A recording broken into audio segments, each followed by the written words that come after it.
देवी प्रपन्नातिहरे प्रसीद प्रसीद मातर्जगतोऽखिलस्य प्रसीद विश्वेश्वरि पाहि विश्वं त्वमेश्वरी देवी चराचरस्य।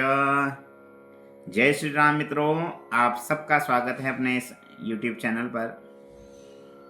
आप सभी को नूतन हिंदू नववर्ष की बहुत बहुत हार्दिक बधाई और शुभकामनाएं।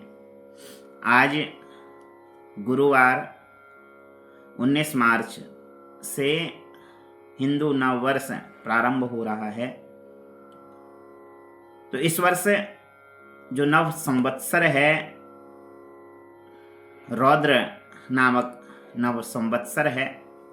रुद्र के संवत्सर चल रहे हैं और रुद्र के संवत्सर में रौद्र नामक संवत्सर नाम है। हमारे जो हिंदू शास्त्र है उसमें 60 संवत्सर हैं। हर 60 वर्ष पश्चात पुनः वही संवत्सर लौट कर आता है।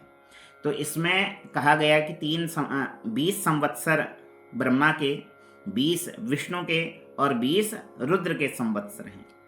तो वर्तमान समय में रुद्र के संवत्सर चल रहे हैं और रौद्र नामक इस वर्ष संवत्सर का नाम है। तो रौद्र संवत्सर में इस वर्ष राजा का जो पदभार है वह देव गुरु के पास है, गुरुदेव बृहस्पति के पास। मंत्री का पद भौम अर्थात मंगल के पास है।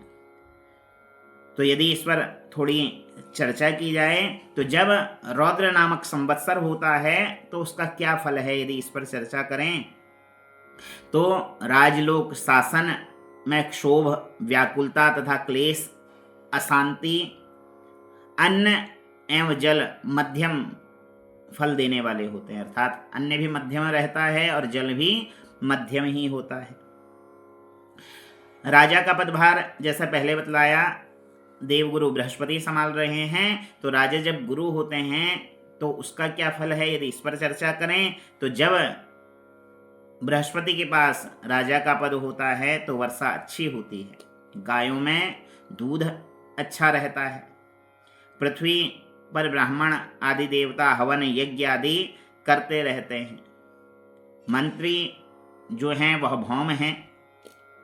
तो यदि भौम मंत्री हों तो लोग में नाना प्रकार के रोग भी उत्पन्न होते हैं। तो रोगों से लोग दुखित रहते हैं। लेकिन गाय पर्याप्त दूध देने वाली होती हैं।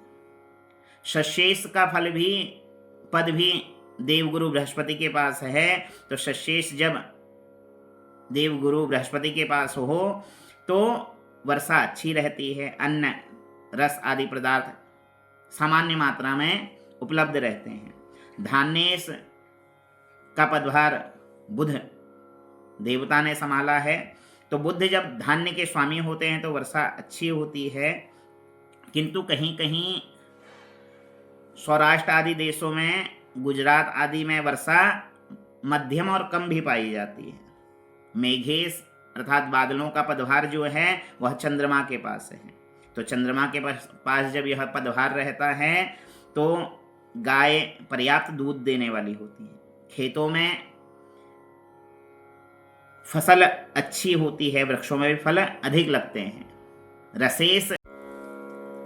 रसेस अर्थात रस पदार्थ का जो विभाग है वह शनिदेव ने संभाला है। तो रसेस जब शनि के पास रहता है पदभार तो रसदार जितने भी फल हैं उनमें रस कम मात्रा में पाया जाता है। अर्थात फल सूखे अधिक निकलते हैं, उनमें फल रस की मात्रा बहुत अल्प रह जाती है। निर्शेष का जो पदभार है वह गुरु बृहस्पति ने संभाला है।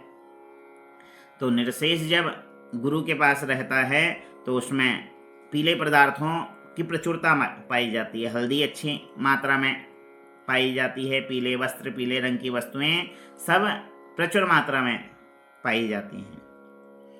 फलेश चंद्रमा के पास है, अर्थात फल का विभाग चंद्रमा के पास है, तो वृक्षों में फल अच्छे होंगे, किंतु रसेस शनि के पास होने से उन फलों में रस की मात्रा कम हो जाएगी। वृक्षों में फल तो बहुत अधिक दिखेंगे, बौर भी बहुत अधिक दिखेगा, किंतु जब फलने की बारी आएगी तो बौर आंधी तूफान आदि से बौर कम हो जाएगा। जो भी फल लगेंगे उसमें भी रस की मात्रा बहुत अल्प रह जाएगी।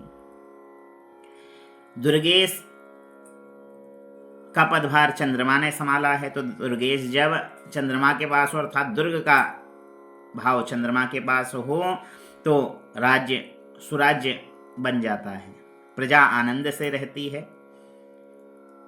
तो इस प्रकार यह विभाग इन देवताओं के सम्मुख हैं।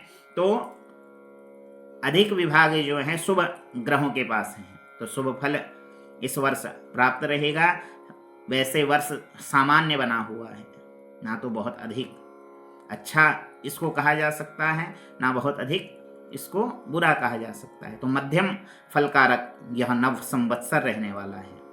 तो आज की वीडियो में इतना ही। कल पुनः इस वर्ष किस नक्षत्र में संक्रांति कहाँ कहाँ पर गई है उस चर्चा को लेकर आप सबके सम्मुख उपस्थित होऊंगा। तो बने रहिएगा, अपना प्रेम देते रहिएगा। यदि वीडियो पसंद आए तो लाइक कीजिएगा, शेयर कीजिएगा। पुनः आपसे भेंट होगी, तब तक के लिए आज की राधे राधे। जय श्री राम। हर हर महादेव।